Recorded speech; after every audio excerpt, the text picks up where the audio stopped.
Hello. Hello, आप सुनील बोल रहे हैं? जी डॉक्टर साहब। ये बताते हुए हमें दुख हो रहा है कि आपको लास्ट किसी में ब्लड कैंसर है। क्या?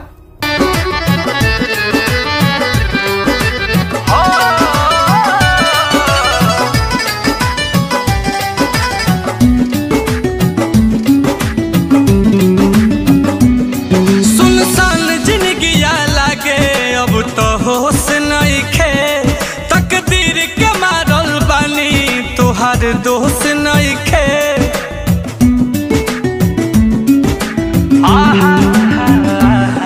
सुनसान जिंदगिया लागे अब तो होश नइखे, तकदीर के मारल बानी तोहार दोष नइखे।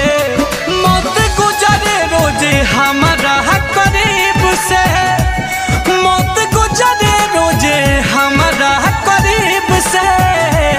दिल के नाता जुड़े बहुत नसीब से, केहू प्यार कहाँ करेला गरीब से। दिल के नाता जुड़े बहुत नसीब से, कैसे प्यार केहू करिए गरीब से।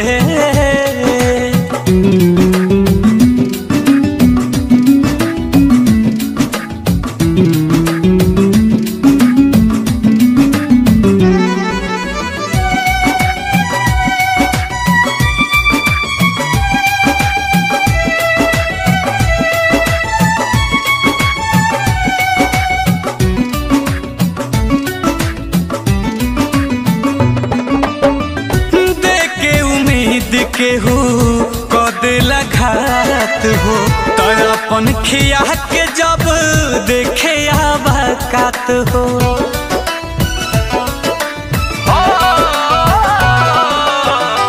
देखे उम्मीद केहू कह देला घात हो, आया अपन खिया के जब देखे आबाकात हो।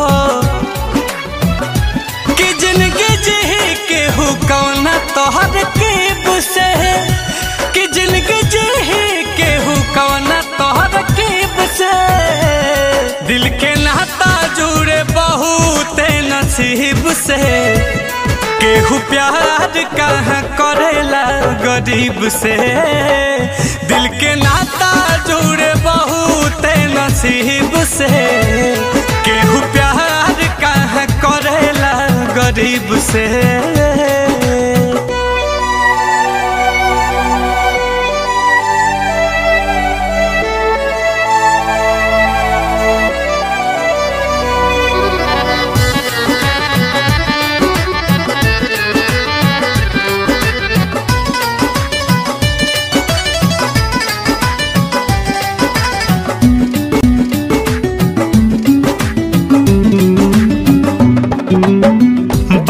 अखिलेश नील कमल नइखे गम हो, जिलब अकेले हम हूँ सही के सीतम हो।